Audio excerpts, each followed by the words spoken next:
अस्सलाम वालेकुम। वालेकुम अस्सलाम। खैर आहे। अॼु असांजे हिन प्रोग्राम में इरशाद इमदाद साहब असांजा पुराणा दोस्त जो आया आहिनि असांजी ऑफिस में। मूंखे ॾाढी ख़ुशी थी आहे त 30-40 सालनि खां वॾी दोस्ती आहे। उन खां पोइ हर को पंहिंजी दुनिया में मशगूल आहे। अॼु ही दोस्त आया आहिनि त मूं चयो हिननि सां थोरी कचहरी थिए। सो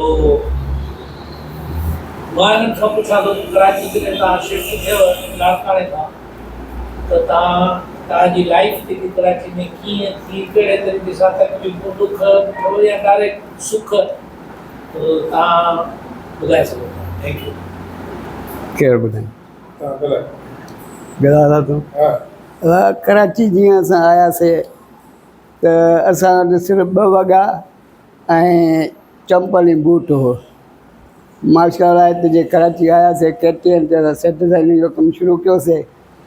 उते पंहिंजी हींअर जॻाड़ी आहे, ॿार बचा सभु पंहिंजी नौकिरियुनि छुटियुनि पार्टियुनि सां न। माशाअल्लाह सॼी मालिक जी महिरबानी आहे।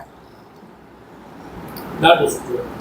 तव्हां जॾहिं कराची शिफ्ट थिया त पहिरियों जेके तव्हांजो जेको फन आहे डिज़ाइनिंग आर्ट ऐं हिन में तव्हां डायरेक्ट KTN ते शुरूआति कई या कंहिं ॿियनि चैनलनि ते कयो? पहिरियां प्राइवेट कमु कयोसीं आर्ट जो। हा हा, पोइ 2002 में शायदि KTN आई। पोइ वरी KTN ते सेट डिज़ाइनर थी वियासीं। KTN ते तव्हां मुंहिंजे ख़्याल में तमामु वॾो टाइम ॾिनो। हा, उन खां पोइ 16-17 साल। KTN खां पोइ बसि पोइ असां रिटायर थी वियासीं। तव्हां रिटायर थियो। माशाअल्लाह रिटायर न आहियो, अॻो अछो वार था